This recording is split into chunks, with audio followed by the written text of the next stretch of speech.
इस वीडियो में हम समझेंगे कि विशेष परिस्थिति आने पर मतपत्र लेखा कैसे भरते हैं, यानी कि प्रारूप 17C कैसे भरते हैं जब विशेष परिस्थितियां हमारे सामने हमारे बूथ पर आ जाती हैं। तो ये सामान्य है कि निर्वाचन अपनी विधानसभा का नाम, प्रदेश का नाम, सामान्य निर्वाचन ये भर देते हैं। फिर नीचे पूछा जाता है कि निर्वाचन क्षेत्र तो 23 चांदपुर। फिर यहाँ पूछा जाता है कि मतदान केंद्र की संख्या और नाम, तो हमने अपने मतदान केंद्र की संख्या और नाम यहाँ भर दिया है, तो सामान्य है। इसके बाद जब हम नीचे आते हैं तो यहाँ हमें कंट्रोल यूनिट, बैलेट यूनिट और वीवीपैट की संख्या भरनी रहती है जो उनके ऊपर लिखी होती है, ये यहाँ भर देते हैं। उसके बाद नेक्स्ट हमारे पास आता है, यहाँ हमें थोड़ा समझने वाली बात है, यहाँ समझना है। तो विशेष परिस्थितियां हमारे सामने आई हुई हैं।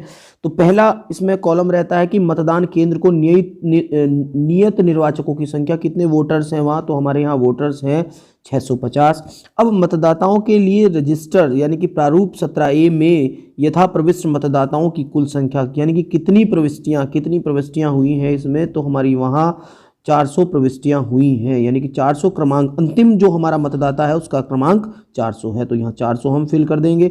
उसके बाद यहाँ नीचे आप देख रहे हैं कि 49O के अधीन मत रिकॉर्ड नहीं करने को डिसाइड किया है 3 मतदाताओं ने, यानी कि 3 मतदाता ऐसे हैं जिन्होंने प्रारूप 17A में तो अपनी एंट्री करा ली है मगर उन्होंने मत न देने का निश्चय किया है, ऐसे हमारे पास 3 हैं। उसके बाद 49M के अधीन ऐसे 3 मतदाता भी हैं हमारे पास जिन्होंने मतदान की गोपनीयता को भंग करने की कोशिश की है, यानी कि अतिक्रमण करने की कोशिश की है, तो हमारे पास ऐसे 6 मतदाता हैं जिन्होंने रजिस्टर यानी कि 17A में तो अपनी एंट्री करा ली है मगर मतदान वोट नहीं किया, यानी मशीन में उनका वोट नहीं गया है। कितने लोगों का वोट मशीन में नहीं गया है? 6 मतदाताओं का। तो इन 6 मतदाताओं को हमें करना रहता है लेस। इसके बाद और हम थोड़ा सा समझ लेते हैं। यहाँ नियम नंबर हमारे पास 5 है, आइटम नंबर 5। इसमें कहा गया है कि 49MA डी के अधीन रिकॉर्ड किए गए परीक्षण मतों की, यानी कि ऐसे वोटर जो टेस्ट वोट करते हैं, तो हमारे पास एक ऐसा वोटर भी आया है जिसने टेस्ट वोट किया है, एक टेस्ट वोट किया है।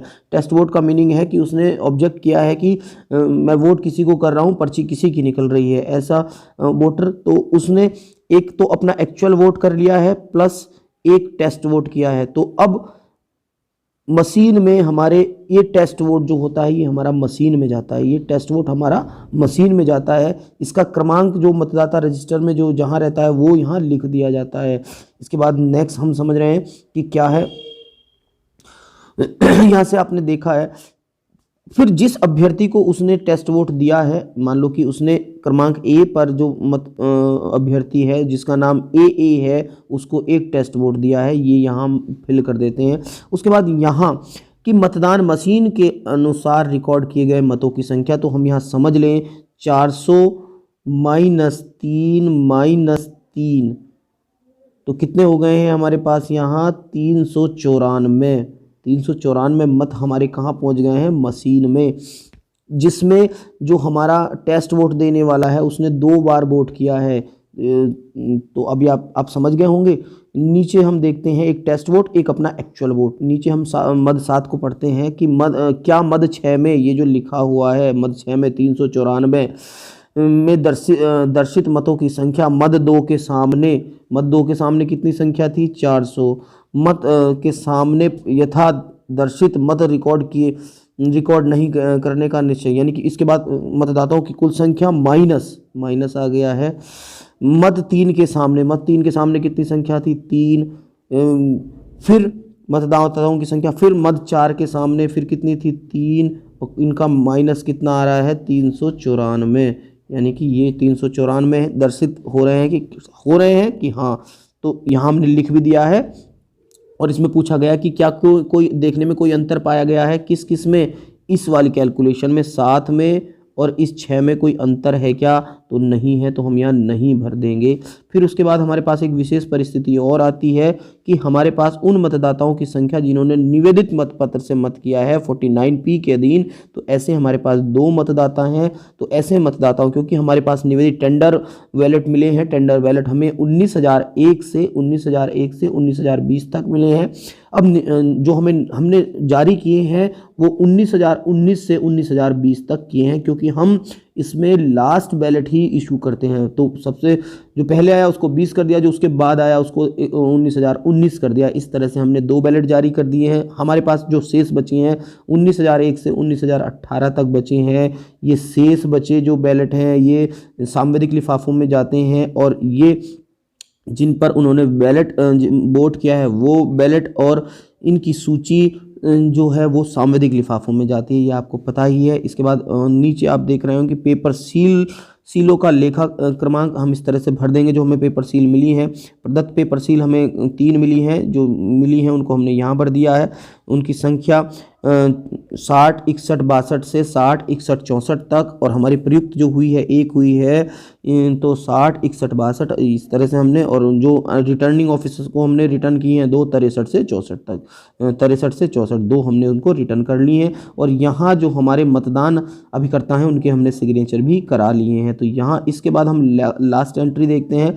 लास्ट फिर यहाँ ऐसे आ जाता है कि क्या कोई क्षतिग्रस्त हुई है, तो कोई क्षतिग्रस्त नहीं हुई है, और यहाँ अपना स्थान, अपनी डेट और अपने पीठासीन अपने सिग्नेचर करेंगे और यहाँ मतदान केंद्र का नाम लिखेंगे। इस तरह आपका मतपत्र लेखा बनकर तैयार हो जाता है। तो आप समझ गए होंगे कि मतपत्र लेखा कैसे भरना है, किस तरह से भरना है।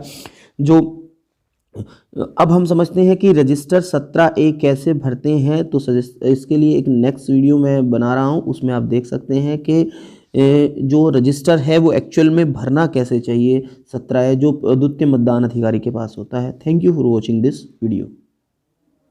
अभी हमने टेस्ट वोट की बात की है। मतपत्र लेखा में कोई भी वोटर टेस्ट वोट कर सकता है, मगर टेस्ट वोट करने के लिए उसे रिटन में पीठासीन अधिकारी को एक प्रपत्र भर के देना रहता है। यदि उसका दावा गलत निकलता है तो उसको जेल और आर्थिक दंड दोनों हो सकते हैं। ये बात यहाँ समझने की है कि यदि कोई व्यक्ति समझे कि मैं टेस्ट वोट करूँगा तो मेरे 2 वोट मुझे डालने का मौका मिलेगा, यहाँ दूसरा वोट तभी डाला जाएगा यदि वो रिटन में देगा, और ये वह इस बात के लिए भी निश्चित होगा कि यदि उसका दावा गलत निकलता है तो उसको जेल हो सकती है और आर्थिक दंड भी दिया जाएगा। इसी कंडीशन के साथ पीठासीन अधिकारी पोलिंग एजेंट के साथ उसको वोटिंग कंपार्टमेंट में ले जाएंगे और उसका जो है टेस्ट वोट कराएंगे, और उसकी एंट्री मैंने आपको बताई है दोनों जगह की जाएगी। जहां हम कर रहे हैं कि मतपत्र लेखा में भी उसकी एंट्री है, किस अभ्यर्थी को उसने वोट दिया है, और उसकी एंट्री हमारी जो हमारा मतदाता रजिस्टर होगा उस मतदाता रजिस्टर में भी उसकी एंट्री रहेगी। तो इस बात को हमें कंफर्म कर लेना है कि टेस्ट वोट तभी दिया जाएगा जब वह रेडी होगा और रिटन में देगा, और अपने दंड के लिए भी वो एग्री रहेगा। यदि दावा गलत निकलता है तो, सही निकलता है तो पोलिंग बंद कर दिया जाएगा।